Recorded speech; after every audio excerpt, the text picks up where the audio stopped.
diz assim: guarda o teu coração com toda a diligência, pois dele provém as questões da vida. Em outras traduções vai estar: com tudo que se deve guardar.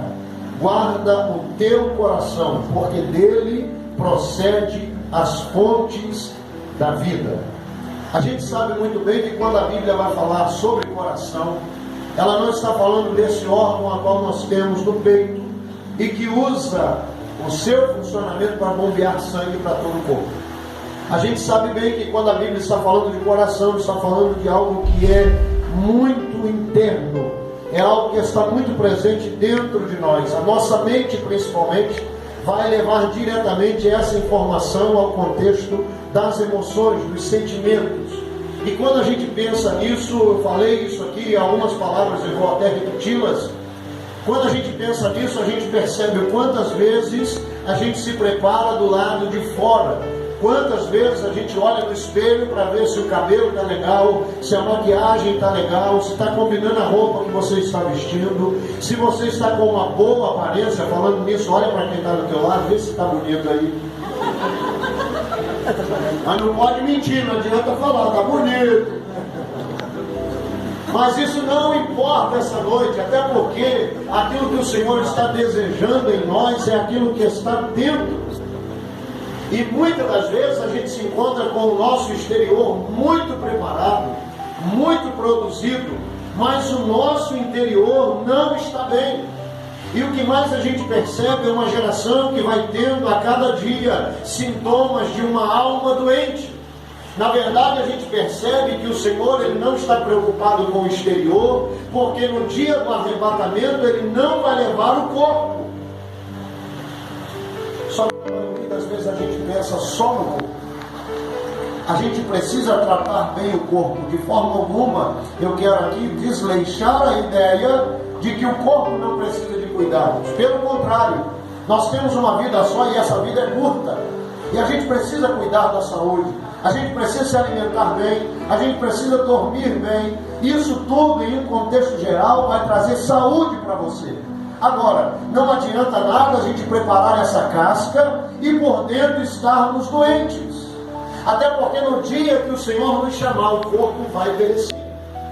O corpo fica. E a alma como está? E na verdade esses sintomas, essas doenças, elas estão intrínsecas na alma e não no corpo. Já não é mais tempo de alguém chegar e dizer: pastor, eu preciso me libertar desse sentimento terrível que está no meu coração, e você colocar a mão e expulsar um demônio que está manifestando esse tipo de coisa.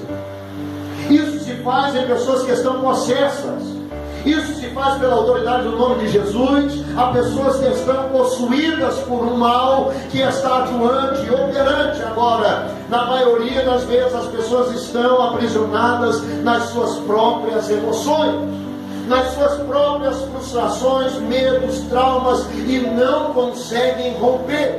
Você conhece alguém que deseja frutificar, que quer fazer alguma coisa diferente, mas não consegue?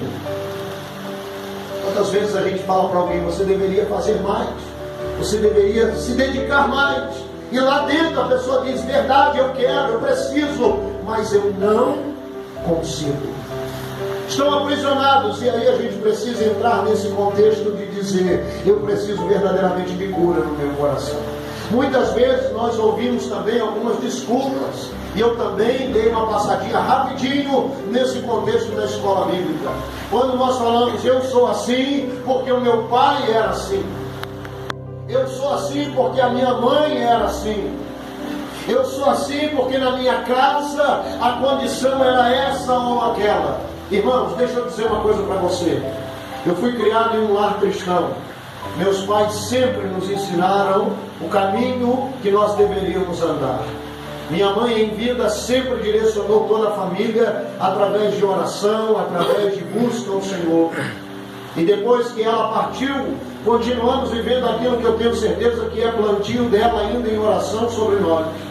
Meu pai ainda em vida continua direcionando a sua vida até os dias que o Senhor quiser e assim permitir.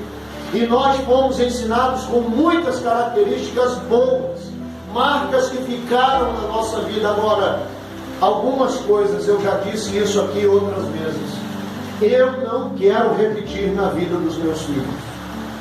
Algumas coisas que eu recebi mesmo em um lar cristão, mesmo em uma condição de ter uma família baseada nos princípios da palavra, eu não quero repetir isso na vida dos meus filhos. Então isso é uma decisão, e às vezes isso é tratado como maldição.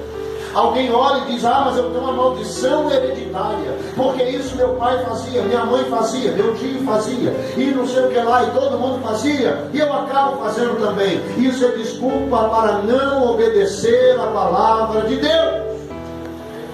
Não, pastor, isso não é verdade. É verdade, porque a Bíblia diz que quem foi o criador da maldição foi Deus. E ainda tem gente que diz que o diabo é quem cria a maldição.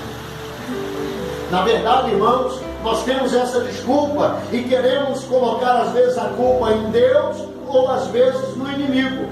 Não, pastor, é o contrário. Primeiro no inimigo, depois em Deus. Não, Deus tem sido mais culpado do que o inimigo por muita coisa que não acontece na sua vida e na minha. Às vezes a gente começa a querer sonhar com coisas, viver coisas, e essas coisas não acontecem e Deus acaba pagando a conta. A gente começa a dizer, mas Deus não olha para mim, Deus não ouve a minha oração, Deus não faz aquilo que eu preciso que seja feito, e na verdade Ele não tem absolutamente nada a ver com isso. Isso são atitudes que estão travadas ainda nas suas emoções.